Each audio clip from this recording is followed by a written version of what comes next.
Les nœuds. Tous les nœuds commencent par une simple boucle de base qui relie deux points de suture selon un axe de 360 degrés. Mais c'est là où commence le dilemme. Comment décrire la boucle? Quelle différence y a-t-il entre une demi-clé et une boucle? La différence réside tout simplement dans la direction de la force de traction. Une boucle correcte n'est réalisée que si les deux points de suture sont tirés selon un angle de 180 degrés. Si les deux extrémités de la suture sont tirées transversalement, la boucle de base sera solide.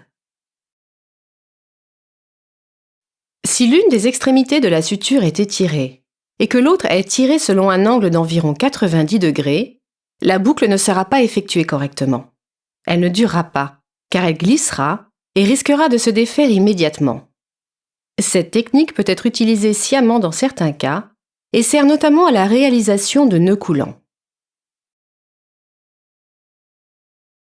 La boucle de base ne constitue pas un nœud à proprement parler.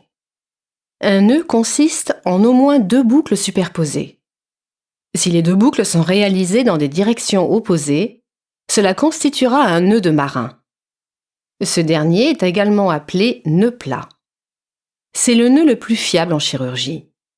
Il est constitué de deux boucles entrelacées qui peuvent être resserrées lorsque l'on tire dessus, puisqu'elles sont réalisées dans des directions opposées. En fonction de la suture, plusieurs boucles réalisées en opposition dans le cadre de la technique du nœud plat sont nécessaires pour effectuer un nœud solide.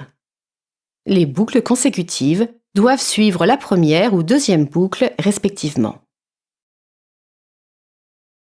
Deux boucles effectuées dans la même direction constituent un nœud de vache.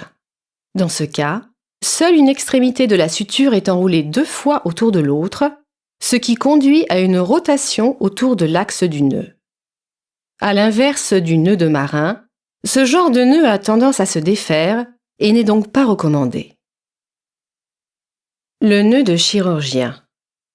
Malgré son nom, ce nœud est peu utilisé en chirurgie, même s'il constitue le plus solide de toutes les techniques de boucle, même en ce qui concerne la boucle initiale. Le nœud de chirurgien peut être effectué selon la technique du nœud de marin ou du nœud plat. Sa caractéristique principale réside dans la boucle initiale. Les deux extrémités de suture sont enroulées deux fois. La deuxième boucle vient ensuite se superposer à la première, dans la même direction ou la direction opposée.